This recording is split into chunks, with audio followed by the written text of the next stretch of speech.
Welcome to Visualize and Optimize Swift Concurrency. My name is Mike, and I work on the Swift Runtime Library. Hi, I'm Harjus, and I work on instruments. Together, we're going to discuss ways to better understand your Swift concurrency code and make it go faster, including a new visualization tool available in Instruments 14. Let's start off with a really quick recap of the various parts of Swift concurrency and how they work together to make sure you're up to speed. After that, we'll demo the new concurrency instrument. We'll show you how we use it to solve some real performance issues with an app using Swift concurrency. Finally, we'll discuss the potential problems of thread pool exhaustion and continuation misuse, and how to avoid them. Last year, we introduced Swift concurrency. This was a new language feature that includes async await, structured concurrency, and actors. We've been pleased to see a great deal of adoption of these features since then, both inside and outside Apple. Swift concurrency adds several new features to the language which work together to make concurrent programming easier and safer. Async await are basic syntactic building blocks for concurrent code. They allow you to create and call functions that can suspend their work in the middle of execution, then resume that work later without blocking an execution thread. Tasks are the basic unit of work in concurrent code. Tasks execute concurrent code and manage its state and associated data. They contain local variables, handle cancellation, and begin and suspend execution of async code. Structured concurrency makes it easy to spawn child tasks to run in parallel and wait for them to complete. The language provides syntax which keeps the work grouped together and ensures that tasks are awaited or automatically canceled if not used. Actors coordinate multiple tasks that need to access shared data. They isolate data from the outside and allow only one task at a time to manipulate their internal state, avoiding data races from concurrent mutation. New in Instruments 14, we're introducing a set of instruments that can capture and visualize all of this activity in your app, helping you to understand what your app is doing, locate problems, and improve performance. For a more in-depth discussion of the fundamentals of Swift concurrency, we have several videos about these features linked in the related videos section. Let's take a look at optimizing an app using Swift concurrency code. Swift concurrency makes it easy to write correct, concurrent, and parallel code. However, it's still possible to write code that misuses concurrency constructs. It's also possible to use them correctly, but in a way that doesn't get the performance benefits you were aiming for. There are a few common problems that can arise when writing code using Swift concurrency that can cause poor performance or bugs. Main actor blocking can cause your app to hang. Actor contention and thread pool exhaustion hurt performance by reducing parallel execution. Continuation misuse causes leaks or crashes. The new Swift concurrency instrument can help you to discover and fix these problems. Let's take a look at each of these, starting with main actor blocking. Main actor blocking occurs when a long-running task runs on the main actor. The main actor is a special actor which executes all of its work on the main thread. UI work must be done on the main thread, and the main actor allows you to integrate UI code into Swift concurrency. However, because the main thread is so important for UI, it needs to be available and can't be occupied by a long-running unit of work. When this happens, your app appears to lock up and becomes unresponsive. Code running on the main actor must finish quickly and either complete its work or move computation off of the main actor and into the background. Work can be moved into the background by putting it in a normal actor or in a detached task. Small units of work can be executed on the main actor to update UI or perform other tasks that must be done on the main thread. Let's see a demo of this in action. Thanks, Mike. Here we have our File Squeezer application. We built this application to be able to quickly compress all the files in a folder. It seems to work alright for small files. However, when I use larger files, it takes much longer than expected, and the UI is completely frozen and does not respond to any interactions. This behavior is very off-putting to users, and may make them think that the application has crashed or will never finish. We should strive to ensure that our UI is always responsive for the best user experience. To investigate this performance problem, we can use the new Swift concurrency template in Instruments. The Swift Tasks and Swift Actors instruments provide a full suite of tools to help you visualize and optimize your concurrency code. When you're just starting to investigate a performance problem, you should first take a look at the top-level statistics provided to you by the Swift Tasks instrument. The first of these is running tasks, which show you how many tasks are executing simultaneously. Next, we have alive tasks, which show how many tasks are present at a given point in time. And finally, total tasks graph the total number of tasks that have been created up until that point in time. When you're attempting to reduce your application's memory footprint, you should take a close look at the alive and total task statistics. The combination of all of these statistics give you a good picture for how well your code is parallelizing and how many resources you are consuming. One of the many detail views for this instrument is the task forest. Shown in the bottom half of this window, it provides a graphical representation of the parent-child relationships between tasks in structured concurrency code. Next, we have our task summary view. This shows how much time each task spends in different states. We have supercharged this view by allowing you to right-click on a task to be able to pin a track containing all the information about the selected task to the timeline. This allows you to quickly find and learn about tasks of interest that may be running for a very long time or stuck waiting to get access to an actor. Once you pin a Swift task to the timeline, you get 4 key features. First is the track that shows you what state your Swift task is in. Second is the task creation backtrace in the extended detail view. Third is the narrative view that provides more context about the state a Swift task is in, such as if it's waiting on a task, it'll inform you which task you're waiting on. Lastly, you have access to the same pin action in the narrative view as you did in the summary view, so you can pin a child task, a thread, or even a Swift actor to the timeline. This narrative view will be instrumental in finding how a Swift task is related to your other concurrency primitives and the CPU. Now that we have seen a brief overview of some of the features in the new instrument, let's profile our application and optimize our code. We can do this by pulling up our project in Xcode and pressing Command-I. This will compile our application, open up instruments, and pre-select the target to the file squeezer application. From here, you can pick the Swift Concurrency option in the template picker and start recording. Once again, I'll drop the large files onto the app. Again, we see that the app starts spinning and the UI is not responsive. We'll let this run for a few more seconds so that instruments can capture all the information about our application. Now that we have a trace, we can start investigating. I'm going to full screen this trace to better see all the information. We can use Option Drag to zoom in on our area of interest. In the process track, Instrument shows us exactly where this UI hang was occurring. This can be useful for cases when it is not clear when the hang occurred or how long it lasted. As I mentioned earlier, a good place to start is the top-level Swift task statistics. What catches my eye right away is the running tasks count. For most of the time, only one task is running. This tells us part of the problem is that all of our work is being forced to serialize. We can use the task state summary to find our longest running task and use the pin action to pin it to the timeline.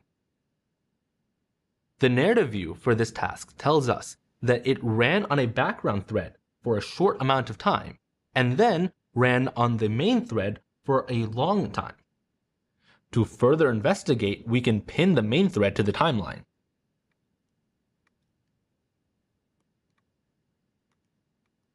The main thread is being blocked by several long-running tasks. This demonstrates the issue of main actor blocking that Mike spoke about. So the questions we have to ask ourselves are, what is this task doing, and where did this task come from? We can switch back to the narrative view to answer both of these questions. The creation backtrace in the extended detail view shows that the task was created in the compress all files function.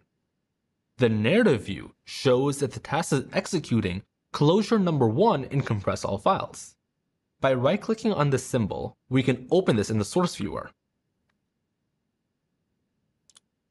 Closure number 1 inside this function is calling our compression work. Now that we know where this task was created and what it is doing, we can open our code in Xcode and adapt it so that we don't run these heavy computations on the main thread. The compress file function is located within the compression state class. The entire compression state class is annotated to run on the main actor. This explains why the task also ran on the main thread.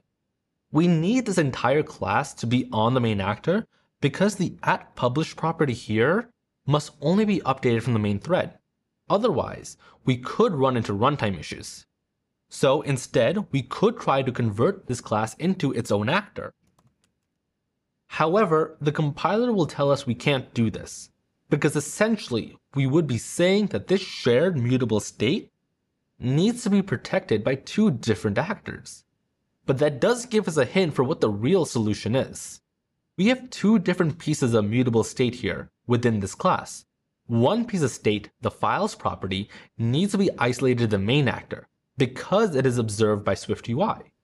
But access to the other piece of state, the logs, needs to be protected from concurrent access. But which thread accesses logs at any given point doesn't matter. Thus, it doesn't actually need to be on the main actor. We still want to protect it from concurrent access though, so we wrap it in its own actor. All we need to do now is add a way for tasks to hop between the two as needed. We can create a new actor and call it parallel compressor. We can then copy the log state into the new actor and add some extra setup code. From here, we need to make these actors communicate with each other. First, let's remove the code that referred to the logs variable from the compression state class, and add it to our parallel compressor actor.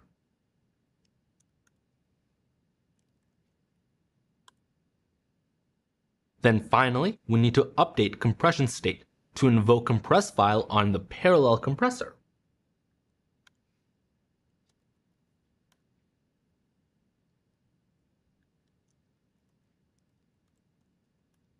With these changes, let's test our application again. Once again, I'll drop the large files into our application. The UI is no longer hung, which is a great improvement, but we aren't getting the speed that we would expect. We really want to take full advantage of all the cores in the machine to do this work as fast as possible. Mike, what else should we be watching out for? We've solved our hang by moving work off of the main actor, but we're still not getting the performance we want. To see why, we need to take a closer look at actors. Actors make it safe for multiple tasks to manipulate shared state. However, they do this by serializing access to that shared state. Only one task at a time is allowed to occupy the actor, and other tasks that need to use that actor will wait.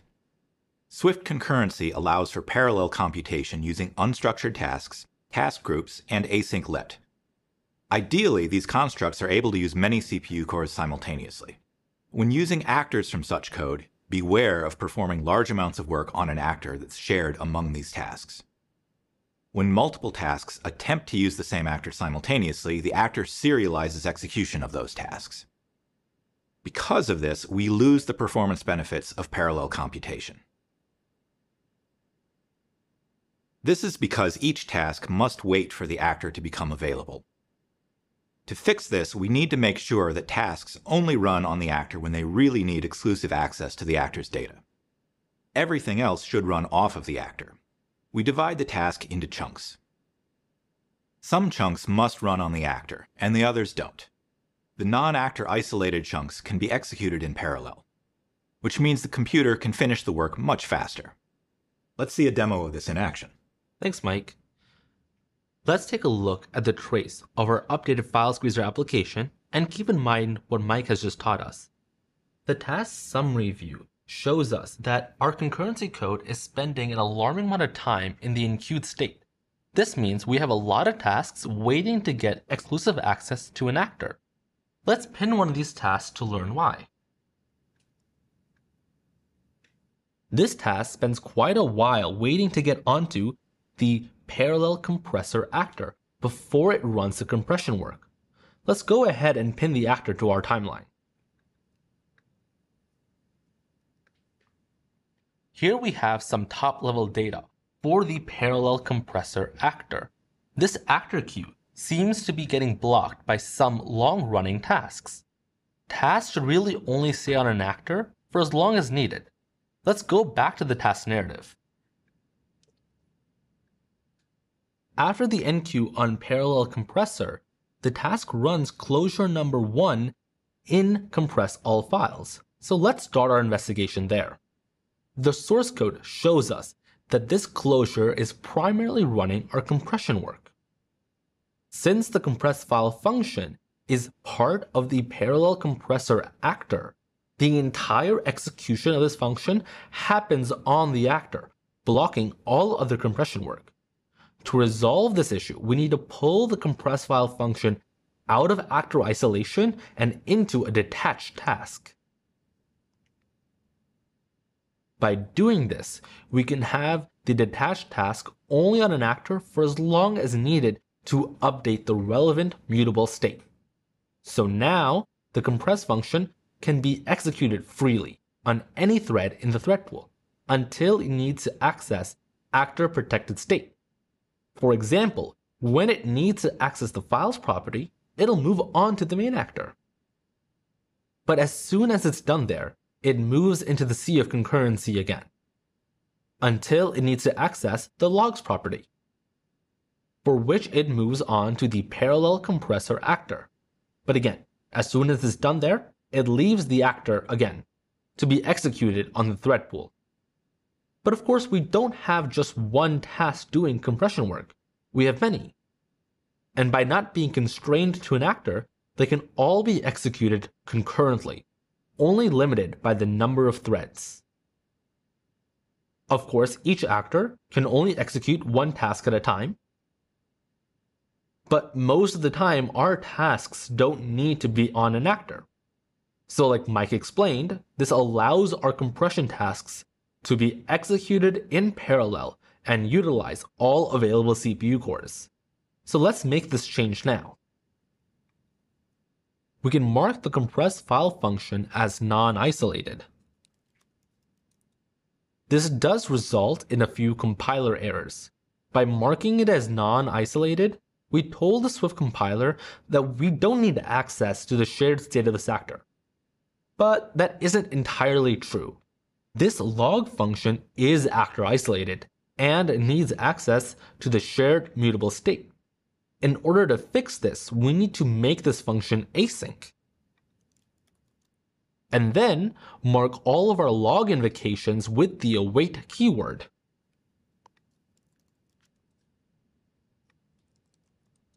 Now, we need to update our task creation to create a detached task.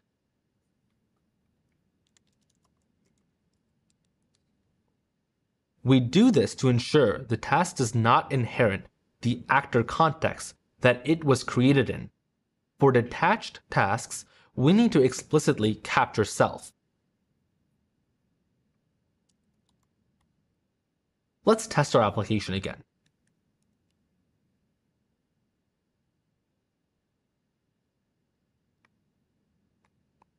The app is able to compress all the files simultaneously, and the UI remains responsive.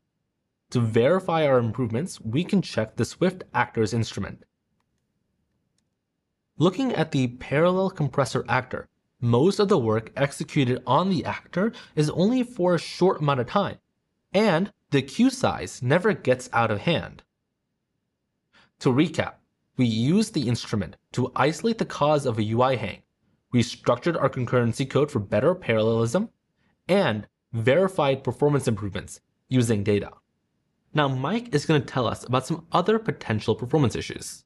There are two common problems I'd like to cover beyond what we've seen in the demo. First, let's talk about thread pool exhaustion. Thread pool exhaustion can hurt performance or even deadlock an application. Swift concurrency requires tasks to make forward progress when they're running. When a task waits for something, it normally does so by suspending. However, it's possible for code within a task to perform a blocking call, such as blocking file or network I/O or acquiring locks, without suspending. This breaks the requirement for tasks to make forward progress. When this happens, the task continues to occupy the thread where it's executing, but it isn't actually using a CPU core.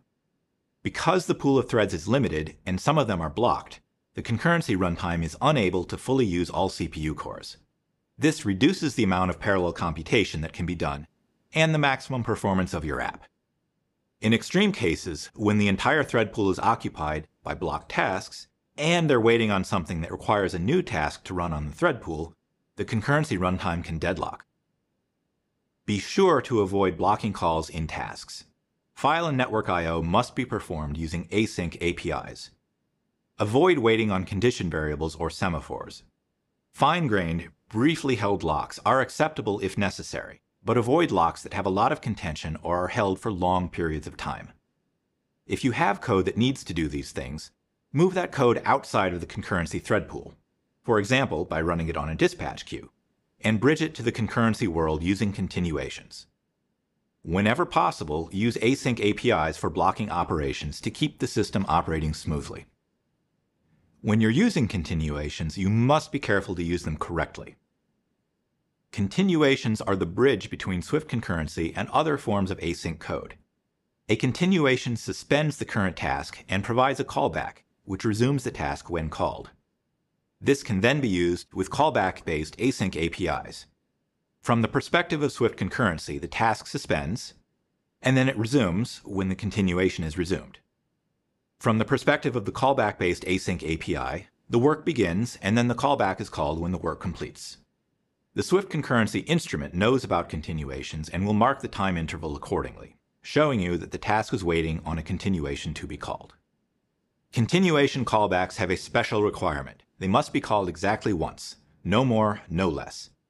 This is a common requirement in callback-based APIs, but it tends to be an informal one and is not enforced by the language, and oversights are common. Swift concurrency makes this a hard requirement. If the callback is called twice, the program will crash or misbehave. If the callback is never called, the task will leak. In this code snippet, we use with-checked continuation to get a continuation. We then invoke a callback-based API. In the callback, we resume the continuation. This meets the requirement of calling it exactly once. It's important to be careful when the code is more complex. On the left, we've modified the callback to only resume the continuation on success. This is a bug. On failure, the continuation will not be resumed, and the task will be suspended forever. On the right, we're resuming the continuation twice. This is also a bug, and the app will misbehave or crash. Both of these snippets violate the requirement to resume the continuation exactly once. Two kinds of continuations are available: checked and unsafe. Always use the with-checked continuation API for continuations, unless performance is absolutely critical. Checked continuations automatically detect misuse and flag an error. When a checked continuation is called twice, the continuation traps. When the continuation is never called at all, a message is printed to the console when the continuation is destroyed, warning you that the continuation leaked. The Swift concurrency instrument will show the corresponding task stuck indefinitely in the continuation state. There is much more to look into for the new Swift concurrency template and instruments. You can get graphic visualization of structured concurrency, view task creation call trees, and inspect the exact assembly instructions to get a full picture of the Swift concurrency runtime. To learn more about how Swift concurrency works under the hood, watch last year's session on Swift concurrency behind the scenes. And to learn more about data races, watch Eliminate Data Races using Swift concurrency. Thanks for watching. And have fun debugging your concurrency code.